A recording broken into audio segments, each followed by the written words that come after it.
Are you tracking all this, Robert? Yep. Okay, good. See, I'm typically, I kind of take pride on being on time and stuff like that. So when something like that does happen, I'm like, It drives you crazy. yeah, because I can't, in a small town, you can't say you're going to be there and not show up. Because especially, yeah, you have attendees, you might as well. It's supposed to start at 9, right? 9 o'clock. Okay.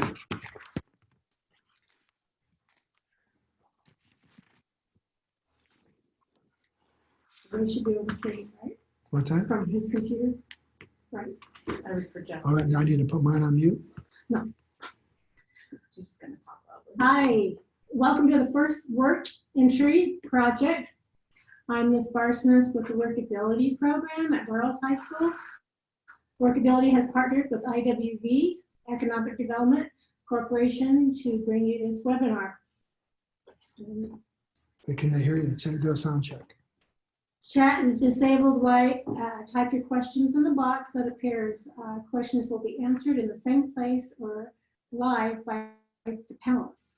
Post-webinar survey is available. We need your feedback, so please complete as soon as possible. Mr. Scott O'Neill is currently Executive Director of IWV Economic Development Corporation, and before he retired in 2016, he was the Executive Director and Head of Research and Engineering at the Naval Air Welfare Center Weapons Division here at China Lake. IWV EDC is a local nonprofit that focuses on enhancement of the local economic and quality of life and community development. Scott. Good morning. How's everybody today? I hope you're all well and safe. So today, I just want to give you an idea of what we're talking, what we're trying to do here. And our goal is to help you understand what it means to be in the workforce, to help you find a career path, and to help you get started on that career path. So we are a resource for you. And at the end of all the presentations today, we will put up on the screen a set of those resources so that you can use them as you try to take care of some of these opportunities that we're going to be going over today. But so this is a series of programs. We're trying to do this all summer long. This is our very first one, so we're learning a lot. But we're going to have a number of different speakers. And the goal is for them to tell you their story about how they got started in their career. And hopefully it's going to be of interest for you.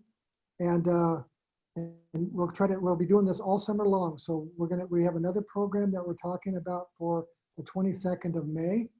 And we hope that we'll be able to build our participation as the word gets out.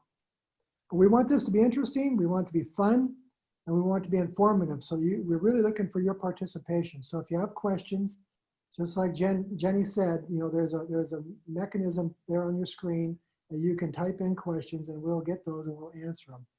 But we want to, use these resources, and make them available to you. We are all committed to helping you get started on your career.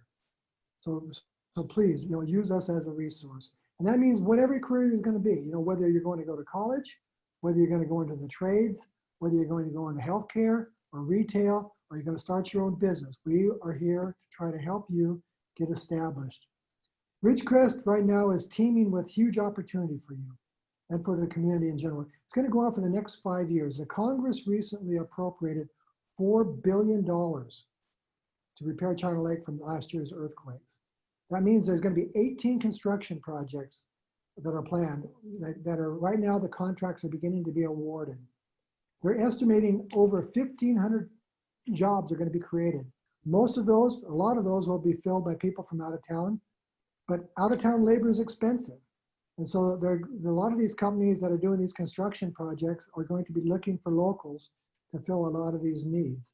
And we hope as the summer rolls on to have some of those contractors come and talk to you about opportunities. I've got one scheduled already, and they're already planning on hiring later this summer. So I'll have Mike in to talk to you about some of the opportunities that they will be looking for. But, so they're looking at not only skilled labor, but they're also looking for entry-level people. And obviously they're going to be looking at the construction trades. There's going to be a lot of jobs in administration. There are going to be need for helpers. There are going to be need for checkers. There are going to be needs for a lot of different, kinds of disciplines. So there's going to be huge opportunity. And this is going to go on for the next 5 or 6 years. And so it's a really good opportunity for you to understand what's going on and to help, get started in your own career. And so we really want to be here to help you do that. Today, we've got 2 local, I'm going to use the word familiarly, kids, because they're a lot younger than I am, that are going to talk to you. Both of these individuals are Burroughs graduates, and they've both had very different approaches to getting started in their career. And I want them to tell you their story and what they're doing today and how they got started. And I really hope that you'll find it interesting. I hope that you're going to engage with some questions. But I want to thank them right up front, for taking time out of their busy days to come and talk to you. So the first one is going to be Robert Duncan. Hello. So, yeah, I started a Desert Automated Assembly Service. Oh, sorry, were you done, Scott? Yep, you're done. Go. Okay. Yeah, so I own an electronics assembly contract manufacturing service. Started that in December of last year. And I am only here because of the opportunity that I was offered on base 4 years ago. So before I started that, graduated Burroughs in 2014. Right out of high school, my plan was to go to Syracuse for 2 years and then transfer to get a degree in mechanical engineering. Things are a little bit different now, but that was my plan at the time. So right out of school, I wanted to get out on base, get one of the apprenticeships, get my foot in the door, But the first time I applied, I was too young, so I ended up looking for other options, and so I got an interview at Jackinthebox. And one of the questions they asked me was, "Why do you want to work here?" And so my answer is, I need a job and I need money. Like why would you want to be working at Jackinthebox? But that's probably not the right answer to use in an interview. You want to have a positive answer to any question. And so for that particular situation, you would want to say something like, I have limited work experience. I've been searching for an entry-level position. I'm interested in working here to gain experience. I like people and fast-paced environments, so this would probably be a good fit. And then the interviewer might ask you something about give me an example of a fast-paced environment you've been in, and or a situation where you've worked well with others. So you want to keep that in mind for answering interview questions. I worked there for a while and ended up taking a workshop class offered through Syracuse for resume building for federal jobs. And at that class, they taught how to tailor your resume for the particular position offered through USA Jobs. So you want to have your key points match the position description. So for an entry-level position, you want to be open to learning new things and have like a track record of new projects you've taken on yourself. So for me, I was really into mountain biking, and in high school I was big in metal shop. So I had a little list of things I had built for like my car, or like just designs for little trinkets for the mountain bike. So little things like that are what they're looking for. So for the position I was applying for was an electronics tech apprentice. So that's a job where you're working with your hands a lot. So those kinds of little projects were applicable. Another thing they mentioned, of course, in an interview, you want to dress nice, professionally.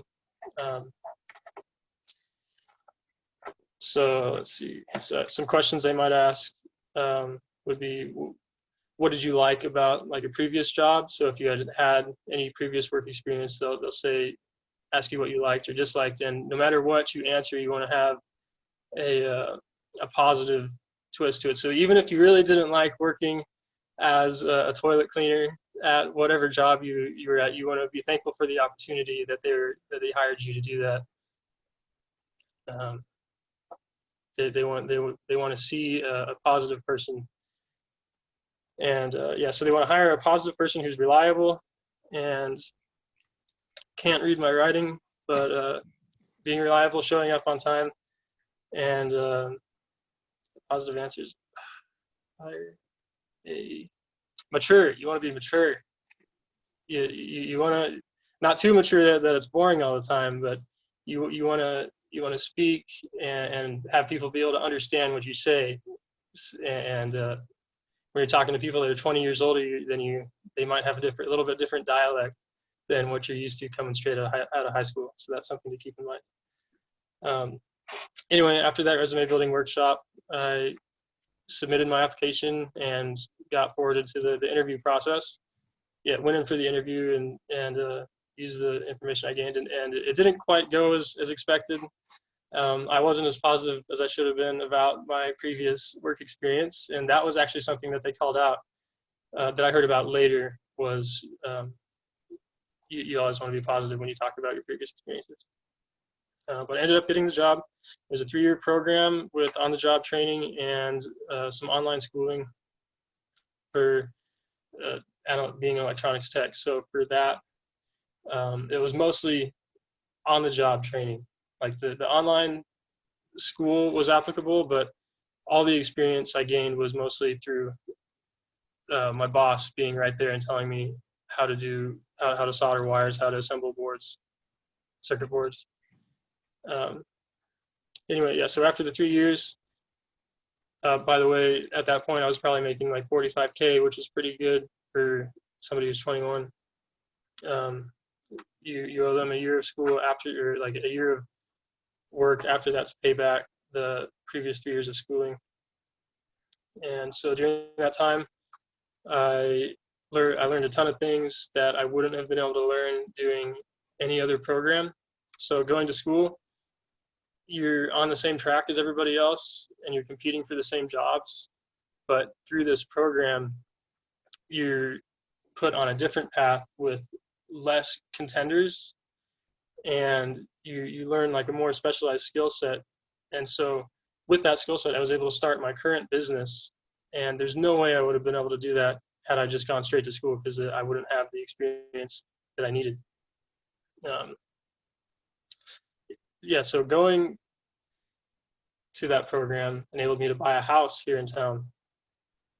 And another thing, I wouldn't be able to do that going to school anyway.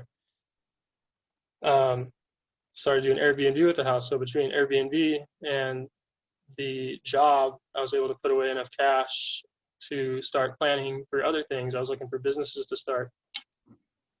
And I thought about like buying a tow truck and starting a towing company, but I don't know anything about how to tow cars. That's a whole nother aspect that's completely outside my skill set. So I did some more searching, and I found some equipment like what I used at work, because I knew that the base sent jobs out to other contractors that are out of state. And so having a resource like that here in town would be beneficial. So that's kind of the mindset I went in, that I had when I bought the stuff. Initially, when I bought it, I figured I could just fix it up and sell it, worst case, but it works well enough that I started pursuing this business. But anyway, more about the job, things that stood out while I was there that helped me is you always want to ask questions. If you're not sure about how to do something, don't be afraid to ask questions. Even if the boss might be like getting a little bit annoyed about the questions you're asking, it's better to be completely sure about what you're doing than assume anything. So that was a good point. The reason they liked me was I was always trying to find a better way to do things. Now there's a lot of processes that are in place that have been a certain way for a really long time, and you might think that there's a better way to do it, but there's a reason they're doing it that way already. So certain things you don't really want to change, but there's other things, like for my job being a technical position where we're just stringing wires through heat shrink for like an 80-foot length. What we were doing at first was like pushing this metal, like a metal rod all the way through, and then like tying the cable on and pulling it back through. But it's a lot easier to take a string and blow compressed air through, and string gets blown all the way through. You tie the string on the wire and pull it through. So that was something I came up with. that I'd seen somebody else do that we weren't doing in our shop. And so when it's little things that can improve processes here and there, if you always try to search for those and implement them, that's what's going to really be beneficial to the bigger picture. And then they'll award you accordingly. So there's that. And I kind of was just constantly doing that and decided that I could probably continue that spirit on my own in my own business, and that might end up being a pretty good deal in the long run. So that's where I'm at now. I guess I can give a tour of the shop. Was that part of the 10 minutes, Scott? For this? Yes, okay. So my business is building printed circuit boards. These are for a company in San Francisco called Pumpkin Space Systems. They build cube satellites for testing different sensors in space without like sending up a whole rocket, for a new system. They're just going to send up a little box with some boards like that. And so they just build like the platform for the sensors that a certain group would want to test. Anyway, so the process here is, this is a solder paste stencil printing machine. You'll have a, one sec, sorry. You have a stencil like this, just a sheet of metal with apertures in it. The circuit board has pads on it. Each little part goes on those pads. Solder paste gets applied through the apertures onto the pads on the board. It comes into the pick and place where parts go on the board. You can see each of these little individual parts and these feeders get picked up by this head, moving at about 6,000 components a minute. And then once the parts are on the board, they come through this reflow oven and it flows the solder, leaving you with a finished assembly where you have integrated circuits, capacitors, LEDs, and connectors to form a circuit board. And so that's what I learned about on base, that you can learn in school, but you're going to learn more about designing that. But there's a whole industry devoted to building it that the people in school don't really get to see that until later. And I was just dumped right into it, getting out on base. And so then I was able to use that knowledge to start going down this direction, which is pretty exciting to me. So yeah. So, Robert, there's a question. Yes. Can you see the question, or want me to read it? So let's see. From Katie. Okay, I can't see, no. Okay. Okay, so the question is my name is Kai. I'm a senior graduating this year. I'm also following the same path as Robert of doing a manufacturing degree. I'm looking for summer employment in a trade just to get experience and to get a foot in the door. Where would be a best place to look, and how did you approach trying to find a job? Also, what advice would Robert give to a new incoming manufacturing student coming into the field? So locally in Ridgecrest for opportunities, I mean, when I was looking for my job, just usajobs.gov, that's where all the government internships are listed, and it'll be something about pathways programs. But that's what their internships are through. There's also Indeed, that's where the contractors will list their different positions. But specifically for manufacturing, there's a website I like to look at every day to keep tabs on kind of how the industry is. It's called Thomas Net Insights. Just Google that. And every day there's new things posted about the manufacturing industry. And it's really exciting to me. But definitely, if you don't get a job right away, your best resource is the internet, because there's just so many videos, so many articles on how everything is built. So if you're interested in a particular thing, just research that, maybe do some projects on your own related to that. Go to trade shows. If you can find a trade show in a field that you're interested in, that they offer discounts for students. You'll get to see the latest technology and just be in the same room as thousands of other professionals and industry leading like experts. And so that's a pretty cool experience getting to go to a thing like that. So for me, there's like the trade show in San Diego called Apex, where electronics manufacturing equipment is displayed. And that was a really cool thing for someone interested in that. But yeah, basically Indeed, USA Jobs here in Ridgecrest. Out of town, there might be other positions and internships offered, but yeah. Okay, there's another question from Steele. Hi, my name is Steele. I'm also a senior.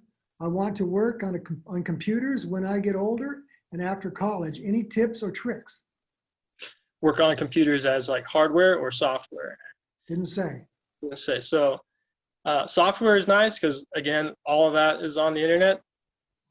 I've had to learn some coding for programming my barcode scanner for inventorying components and like the feeders for the machine. In order to keep track of that stuff, you got to write some Visual Basic programs for Excel. But all that's online. Definitely, they have like coding camps and classes you can do. But as far as hardware, there's also YouTube videos on how to like rework circuit boards.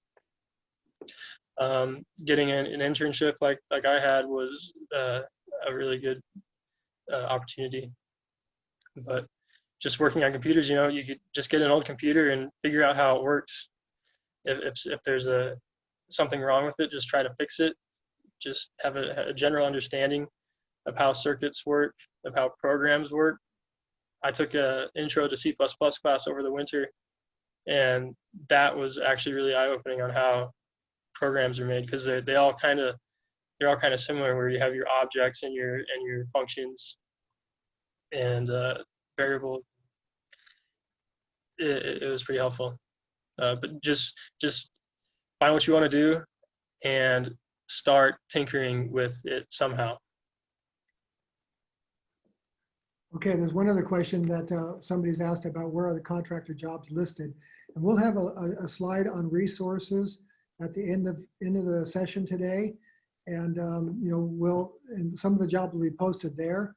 But right now we are still trying to work with a lot of the contractors who will be coming into town to be able to find a place where we can post those. So we'll just have to stay in touch with you. So make sure, all of you attendees, that we've got your emails, addresses, and or your cell phones, so that we can get in touch with you when some of these jobs start getting posted. So I have a question for you, Robert. You started an apprenticeship program, but then you decided to leave that job and go to do your business full time. Mm-hmm. How did you make that decision? I figured now is the time to do that. It's a lot easier for me to do something like that at a young age than older. Like you might have family or kids or something, or be 10 years into a career as opposed to just 4. So walking away from something like that now to pursue something I've been interested in. I've always, like I said, I wanted to start like the tow truck business or something like that, but starting a business in a field that I actually know about is a smart decision, and doing it now is probably better than doing it later, because if it works out, then I'll have that much more time in the field. And if it doesn't work out, then I can just sell everything and walk away and not really be behind, because I still have plenty of time to go back to school and get the degree or go on whatever path I choose. But I've always just been interested in starting a business, and it's either now or who knows when. And if it's going to be who knows when, then it might not happen at all. So what are you going to do if your business doesn't work out? Then I sell everything and go from there. Start over. Yep. Okay. So I'm curious too about, you bought a lot of your machines off the internet. Yes. Some of them were broken. So how did you figure out, how did you learn enough about the equipment so that you could actually, start fixing it and getting it running yourself to be productive? So I already had a general knowledge of how everything is supposed to work due to my previous job. So, for example, the pick and place is a pretty complicated machine with these heads and like the axes, everything moves. And so I already knew what was supposed to move and what's not supposed to move due to my previous job. And I've always been interested in taking things apart, learning how stuff works. So I knew how motors and everything works together. So you can't look at the whole thing and just get overwhelmed. You got to find out, okay, so this head, the vacuum nozzle isn't working. So that means like there's a solenoid somewhere stuck, and so keeping it, and it's not allowing the air to flow. So you just got to break the big problem down into each individual part and solve it from there. But anyway, yeah, I bought all this stuff off of Craigslist, which is a Craigslist. People have a kind of a bad image in their head when they talk about Craigslist, but it's actually a really valuable resource, and you can find a lot of cool things. I found that this is all in a semi-trailer, which I found on Craigslist for $2,000, and it's my workshop now. Paying for a commercial space to house all this stuff would easily be $1,000 a month, and I am not paying that due to the arrangement that I had set up here. But anyway, to get back to the question, how did I fix the stuff? Yeah, just break it down to the individual pieces. Research what you need to find out about that particular problem that you're having at the time, and go from there. It's amazing. Like the internet just has all the information you could need. So if you want to do something, like I said, just start reading about it, find a little project in that field, and do it, and you'll learn. And that's how I learn, at least. So it's been working pretty good so far. Yeah. Very good. So Robert, please stay on the line because we'll have some more questions at the end. But now Okay. we're going to switch and we'll let Kevin tell his story. Kevin Martin, owner of C. Martin Company. Casey And Martin. Casey Martin Company. I knew your dad. That's the problem. Yeah, I know. Robert, you're gonna do really good, man. That's cool. That's Thank- yeah, that's awesome for you. I hope it takes off.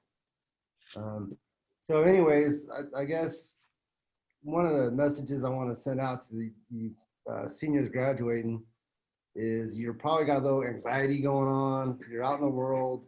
You might know what you want to do, but you might not know. And if you do know, maybe in the next 4 or 5 years, you might want to change that. You just never know where it's going to take you. If you don't know and you have anxiety and you know you're nervous, I would say to start out by going to a junior college and getting your general education done, like a Saracoso, because it's cheap. You live in town, you can live with your parents. But that's kind of what I did coming out of high school. Is I went to Saracoso not knowing what I actually wanted to do. But the funny thing is, I look back now, actually about 10 years ago, I was going through a box. And although I didn't know what I was going to do after high school, I found this letter in this box about 10 years ago. And I read it and I started laughing. And I was like, wow, I knew what I was going to do when I was in 3rd grade. It said, when I grow up, I want to play professional baseball for the Los Angeles Dodgers. And then I want to work for C. Martin Company, and I want to marry a girl from Ridgecrest. And basically, that pretty much happened. Of course, I didn't play for the Dodgers. I was with the Indians, but it was still professional baseball. And then I ended up leaving C. Martin and starting my own business within the last 2 years. So went to Saracoso 2 years, got my general education, my AA degree. From there, I got a scholarship to play baseball at CSU Pueblo in Pueblo, Colorado. It's a Division II school where I went there I studied to be a teacher with a minor in business. Played baseball there for 2 years. Did not finish, did not get my degree. Decided that when I was there, I wanted to play baseball, professional baseball, and not be a teacher no more. So I pursued professional baseball, was fortunate enough to be picked up by the Cleveland Indians. I played with them from 2001 to 2005. During that time, I had kids, and the glamorous baseball lifestyle was not going to work for me no more. I mean, it could if I made it to the big leagues, but there's so much politics involved in that. I decided that instead of gambling my family, I would rather just settle down and, and give back my baseball talents to my kids and to the community. So I came home, I started working for C. Martin, which is the family business. I've been working for them pretty much my whole life.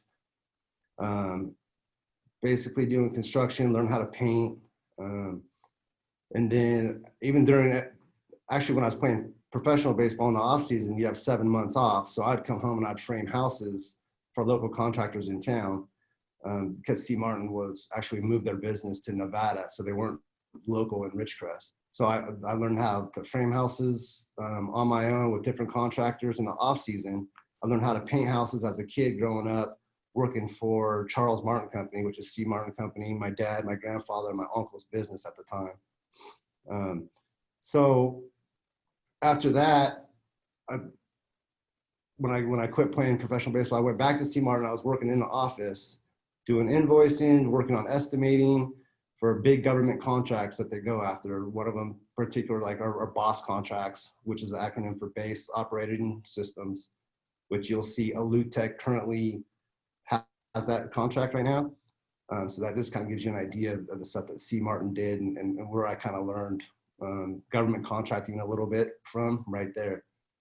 So I didn't like working in the office. I didn't like sitting down. I was actually driving to Vegas, and I was doing 4 10-hour days there in Vegas every week in the office. And I decided that I didn't want to do that no more. I didn't want to drive to Vegas. I didn't want to move my family there. I didn't want to raise my family in Vegas because I'd rather them be raised here in Ridgecrest. It's more safer, you know everybody. It's a small town atmosphere. So anyways, after that, I started framing again for another company out on schools. We started doing school projects. So I started framing, I actually framed Barstow High School, the science lab there. And then we did a remodel at Apple Valley High School. So I was traveling back and forth, but I was learning a lot. I was learning a lot about how to work on schools.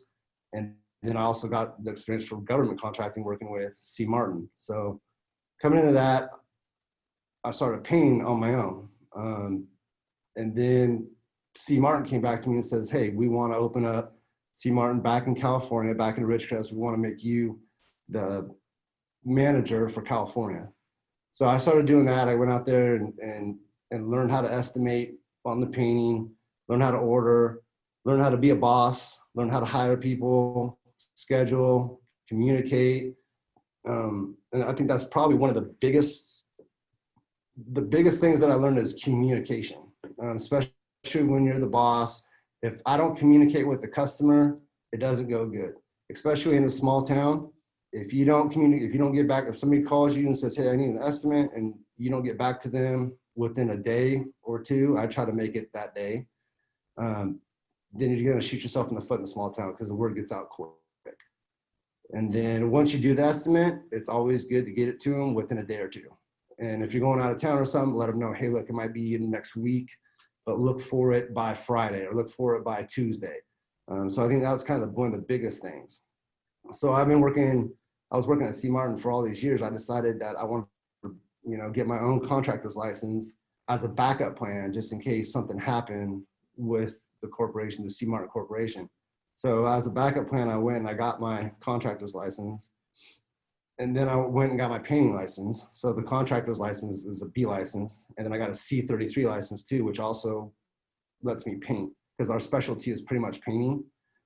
So I couldn't go in and just paint if I had a B license. I needed to get the C33 license because the B license, you have to have 3 trades involved, which is your general contractor's license. You have to have 3 trades in like I couldn't just go and do concrete. I'd have to do concrete, painting, and framing. So with the C33, I'm able to now paint just whatever I want. Then if I use the B, I need to use 3 different trades. And it's nice because I know a lot of people, I just sub them out. So you don't want to step on people's toes. I have other contractors. I mean, I could go out and frame, but I'd rather have the framers do it because that's what they're good at. And you don't want to step on their toes because they say, hey, I'll frame this for you. Hey, here's your painter. So we work hand in hand together and it works out really good. Everybody's pretty much on the same page. As far as trying to get hired by, I would say, businesses, people looking for help, or you needing a job, I would say that one of the biggest things is to sell yourself. Obviously, be confident. I always sold them as, hard workers are hard to find. And I know that, you haven't seen me work hard yet, but, you just sell them like that. Just make you are going to be their investment. So like, if I'm going to hire you, I'm investing on you to show up on time and to, work hard. And I have a motto I always tell my guys. I say, just give me an honest day's work for an honest day's pay. That's all I ask for. And you get all kinds of situations with people. You might get in a fight with your coworker, or you might not like what your bosses, said that day. And all I always tell people, because we have tiffs here and there between coworkers. And if you ever run into any of those tiffs, it's best to just know that you don't know what your coworker has going on at home. There might be some underlying issues, and, maybe they have a bad day, maybe something's going on with their family.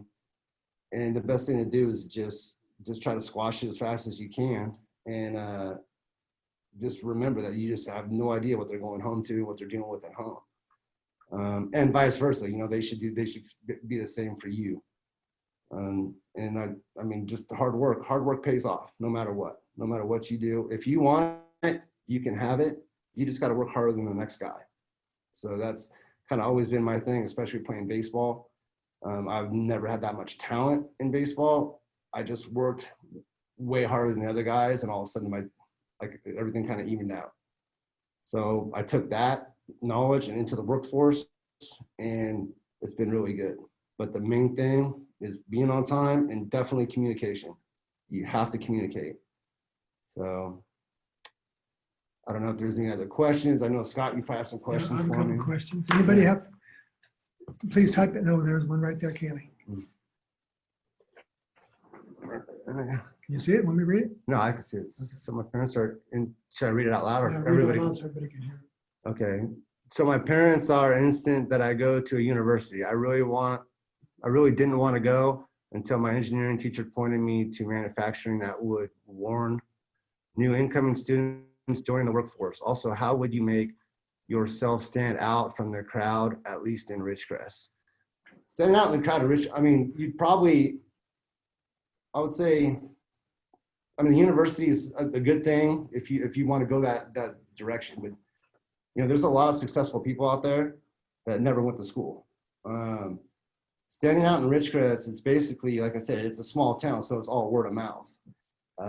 One of my biggest things that I do, and I try to tell this to people all the time, is when you go to a Burroughs gym, or you go to Saracoso gym, or you go to Burroughs baseball field, or you go to the NRA dinner, or the Rocky Mountain Elk dinner, the Quails dinner, we're in there, we're sponsors. We give back. Part of the whole thing is about giving back to the community. That's why some of those big companies come in and you don't see them do that. You don't see their signs up. So standing out is giving back a lot of the times.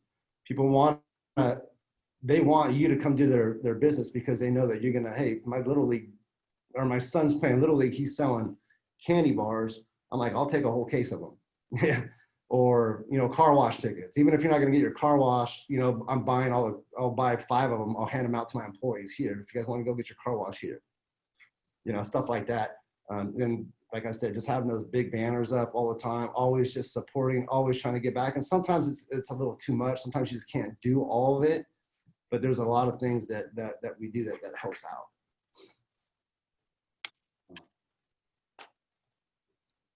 Go ahead. Okay, so I have a question. How much work was it to get your general contractor's license?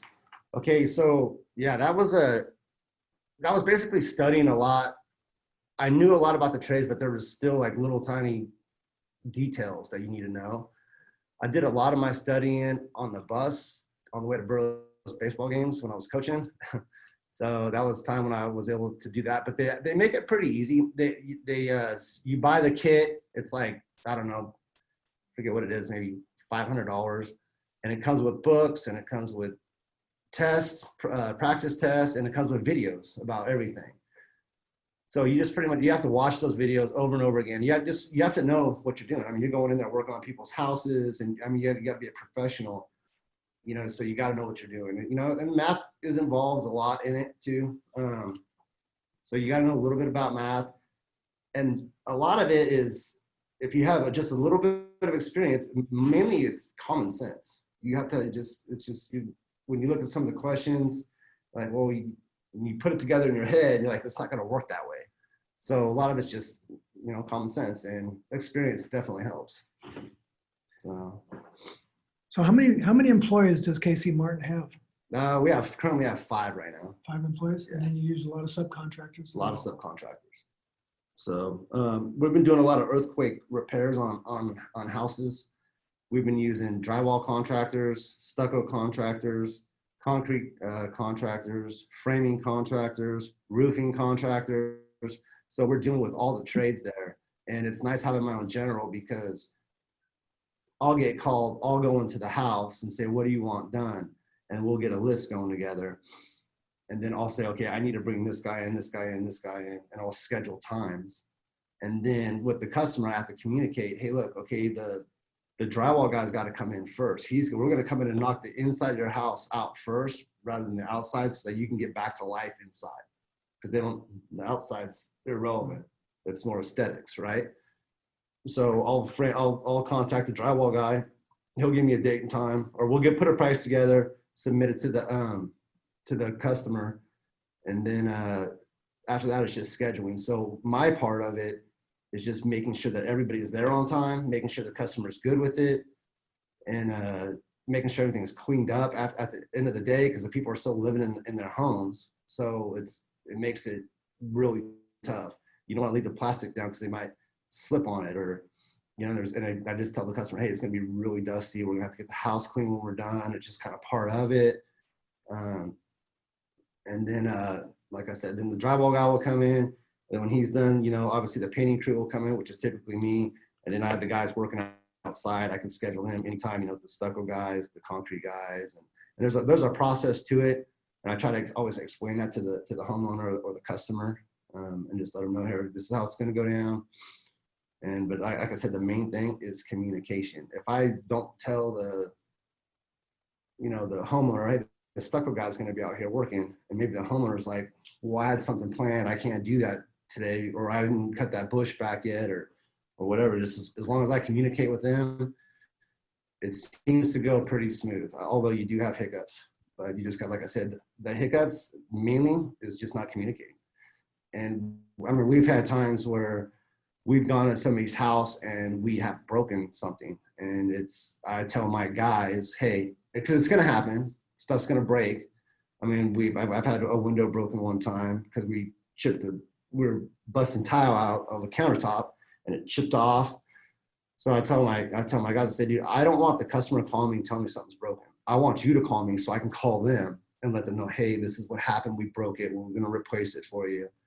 You know, I had one time we scratched somebody's toilet seat we had a knife in our pocket and sat on it to, you know, cut in around the shower and scratch. So like, yeah, no big deal. We'll take care of it. But you don't ever want the homeowner calling you saying, hey, this is broken. Or, I mean, I've even had homeowners call me. This actually happened a week ago. They said, hey, I think one of you guys might have took my ladder. And I was like, okay, well, let me look. Called the guy. I was like, no, we didn't take it. Double check the shop. And so I texted him a week later. I go, hey, did you find your ladder? He said, no, I haven't found it yet. So he texted me like 2 days ago. He goes, oh, it's right in the spot where I put it. But it's stressful though, because you're like, I don't want this guy thinking that we're stealing his stuff. Because then he's going to go tell some of his buddy at dinner, you know, oh, well, KC Martin's guys accidentally took my ladder. I don't think they did it on purpose, but, you know, and vice versa. I always have my guys leave their tools sometimes on the jobs. And the homeowner calls me, hey, your ladder's here, or your, you know, tape gun's here. So I always tell them, hey, we need to do a look around at the end of the day twice. Everybody do one twice. Just double check everything. It's kind of quality control too, because you're looking at the house, you might find a spot we missed and stuff like that. And quality control is a huge thing also. And another huge thing is safety. If anybody wants a good career, look into safety, because they pay the safety guys a lot of money. And those guys, like John Bradley is the head safety guy at Cyril's Valley. Valley. So the safety is a huge thing. You want your guys to be safe. And just like I always tell them, if you feel unsafe, let me know and I will make sure that you just stop what you're doing. If you're unsafe, you stop what you're doing and I'll figure it out later. So, yeah. I have a question for Robert. Robert, what are your thoughts about how does an individual, make themselves stand out in a small town like Ridgecrest? We heard what Kevin said. You have any ideas? Yeah, so you said communication was a big thing, and same thing there. For example, if you apply for a job and they have a phone number listed, you want to call in, check on the status, have a conversation with the people handling your application so they can put a voice to a paper, at least, maybe not a face to a name yet, but just kind of start that process. But just showing that you, like I said, the individual projects that you do, showing that you're interested in whatever field you're applying for. Like if all you do is watch TV and play video games, that's not really applicable to getting a job in construction or manufacturing or things like that. So you want to show some kind of personal time invested into the thing you're applying for. Now that might be difficult if it's something that you have no idea how to do that you want to get into, but at least you can start looking into it and just keeping an open dialogue with the company that you're trying to apply to. Very good. Nice. So one more question for both of you is talk a little bit about how you view, we heard one question earlier about, my parents want me to go to university, but I'm not really there yet or whatever. But so talk a little bit about how you approach making a decision to go to school versus go to work. And then what are your future plans, as far as continuing to improve your education? Yeah, you go first. Yeah, go ahead. Yeah, so I graduated Saracosa this semester finally. I've been going kind of on the back burner since 2014 when I graduated Burroughs, so it's cool to finally be graduating. If you're going to go to school, definitely do it while you're young. That's the thing that I've heard from everybody. And as far as like not going to school and doing something else, that might be okay. But if it turns out the thing that you did instead doesn't work out, then starting school from scratch is kind of overwhelming. So that's why I've just never stopped. But one interesting thing is I went to a trade show here in Ridgecrest for all the local contractors, and I talked to a CEO of a medical device manufacturing company. And I told him about my story and how I didn't really like school and I kind of want to quit. And he said, yeah, just stop going to school and pursue your own thing. Like, you can go to school later. And so everybody else I've talked to said, oh, go to school now, you're young. But the CEO told me, yeah, quit. So, it's up to you. Like, personally, like, I want to get it out of the way. Like, I don't really want to be an engineer and get a job. But, if I have to do, like, I'll do that if this doesn't work, and then I'll find something else probably, but definitely try to do it. Yeah. So basically the reason why I went to Saracosa was because I wanted to play baseball. I was either going to be baseball or I was going to go into like the Navy SEALs is what I was thinking when I was in high school. I knew the only way I could play baseball was to go to school. If I didn't get drafted out of high school, which I definitely wasn't going to get drafted out of high school. So I went to Saracosa to play baseball there, and I wasn't sure if I was going to be good enough to play on that team. And it turns out I was, and then I went on from there. Obviously, I didn't graduate with a bachelor's degree. I did get an AA degree out of it, which helps me out a little bit. It's nice to have that degree for sure. I'm glad I did it. And then I'd say my future plans, I started another business recently with a partner. It's a construction business. He's a drywall contractor. I'm a painting contractor, and we're both general contractors.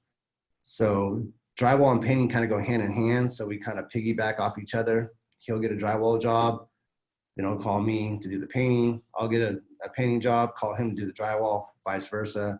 So we started a company called Spearpoint Construction. we get a lot of people that need 3 quotes on projects, and they trust us to do the work.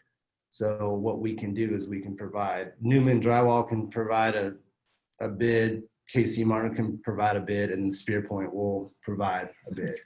So it speeds up the processes for a lot of people, because there's a lot of contractors are pretty shady. They will say that they're going to be there for the job walks, and they won't show up. So a lot of times it's just us there. So they're like, well, so there's a way that we can do it and make sure that they stay under budget on their jobs and everything like that too. So that's kind of like where I'm going, like future wise. So we have another question come in from. Yeah. So Kai says, so I'm trying to get trained as a welder. I do it as part-time hobby. I did metal shop in high school. I took classes at Cerro Coso. I want to go into private contracting as a backup plan to coming out of college. So how would you go about that and with no actual job experience? So I think both of you guys can answer that question. Yeah, I mean, I think that like if you want to be a welding contractor, what you're gonna have to do is you're gonna have to either get like an apprenticeship program, or you're gonna have to work under somebody. And for a contractor, it's 7 years. You have to work under somebody for 7 years, but you have to be put on their license as you're gonna do that, as you're like an apprentice for them. So once you do that and work for them, then and the welding. And they have to be certified welders, right? Yes, yeah. Well, that's the first step. Is definitely get certified, and then you have to. And I'm not sure. Then the welding might be different. The contracting 7 years. Welding might be 4 years. I do know that I have a buddy. His name's Kevin Fuente. Went to a trade school in Ohio for like 6 months and just came out and he was welding. He was welding pipes all over the place. I mean, he's making really good money. It's actually a really good trade to get into. But I would suggest, going to a trade school. And I think that's if you go to that trade school for 6 months, I think that pretty much takes care of everything. You can really just go out there and start doing it. So you'd have to research it a little bit more, but that's definitely a good avenue for sure. Especially if you're an underwater welder, they make bank. So. Yeah, the welding, I know there's demand in Ridgecrest. We can help sort that out if you get a hold of us after this session. And maybe we could help you line up maybe an intern job or something like that. So, Robert, do you have a comment on that? Yeah, I've heard there like the jobs for welding out by the oil rigs in Texas. Like you can go and apply and get hired. I don't know if you need to be certified or not, but from what I was reading, it sounded like not necessarily, because there's a demand, and they'll just kind of take anybody and train them on the job, and you can get experience and go from there. But yeah, metal shop was definitely a good introduction to that sort of thing, and trade school is the way to go as well. I have some friends that did that, and same thing. They just went to school, got certified, and applied, got a job doing that somewhere. So there's definitely paths out there to get you to where you want to go. Okay, well, we're coming up on the hour, so I just wanted to say a few things to wrap up. And I hope, first of all, we really do hope that this has been a valuable hour for you. And please get us your feedback. We want to make these sessions, to continue to improve them. And we'll continue to look for interesting speakers. I really do want to thank Kevin and Robert for sharing their experience this morning. I'll just kind of summarize a few things that I heard for you all. That what employers are looking for are good people. And they want people who work, are willing to work, and who are motivated, who come to work ready, willing, and able to work. They're generally looking for people who are prompt, who keep themselves well, and who are willing to ask questions and to speak up. And typically, like Kevin said, problems don't usually get better. They only, by themselves, they only get better if they're exposed, and so they can be worked on. So remember that if you do make a mistake, speak up. And my dad gave me some advice that I've used all my life. And basically, what he told me as a young kid, I think I was in my senior high school, was he said, when you do good, shut up or speak up. When you do good, shut up. And he said, when you make a mistake, speak up. And he said, if you follow those rules, when you do good, more people will give you accolades than you could ever give yourself. And if you make a mistake and you speak up, more people will find excuses for you than you'll ever find for yourself. So it was always good advice that I followed. And but also I think what the message I heard today is be willing to learn. And it's okay to make mistakes, but most employers don't like you to make the same mistake twice. And so learn. And then the last thing I heard was communicate, and to be a team member. So I hope this has been good. I see one more question has come in. It says okay. So yes, this is about helping you find maybe some welding opportunities. So please just make sure that our contact information's here, and you can contact any of us. And I'll let the America's Job Center is a local office here in Ridgecrest, and they do help people find placement and current opportunities. Robert also mentioned USA Jobs. That's the website where you can apply for government jobs. And there are opportunities. Jenny can help with applications through USA Jobs and also with the Job Center, America's Job Center.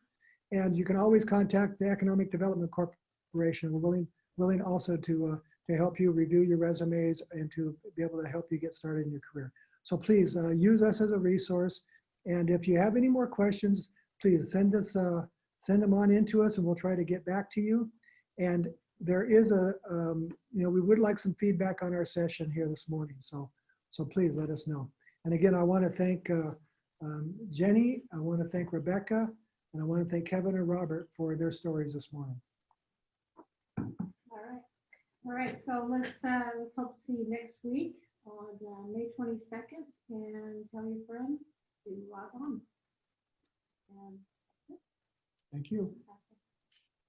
Thanks.